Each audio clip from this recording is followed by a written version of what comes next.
Good morning, guys. Dito na naman ako ngayon kasi bibili po ako ng aking maluluto for dinner. At yung dinner ko naman is marami. Kaya magluto ako ng dinner mamaya kasi marami daw kaming kakain. Tapos pag lunch, hindi na ako magluluto. Dinner lang ako lulutuin ko. Kasi nga daw may kakain sa amin. Walang iba, guys, kundi anak niyang pangalawa. Yung mga maliliit niyang two little girls.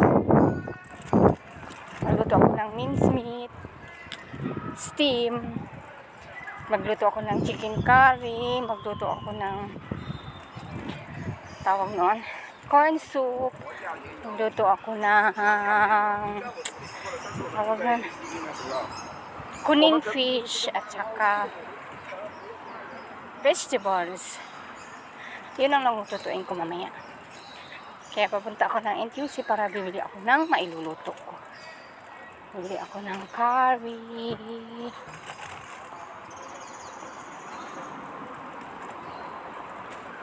Kasi wala ako magagamit mamaya eh. Pag hindi ako bibili. Bilis na bilis ako kasi hindi ako magluluto ng tanghalian. Bibili lang ako lahat. Kaya napakasarap, di ba? Hindi ka super dami mong gawain kasi tanghalian magbili lang ako ng lunch. Kakain sila ng mipok soup, mipok dry. Tapos yung dinner nila, yun lang ang lulutuin ko.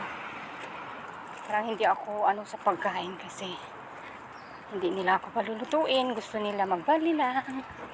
Napaka-bless ko talaga, guys. Kaya lagi kong iniisip na salamat ako kahit ganito lang ako lang mag-isa. Araw-araw akong busy yan. Busy sa trabaho. Araw-araw talaga. Pero thankful din kasi nakaya ko rin, diba? Kahit sobrang dami talaga as in.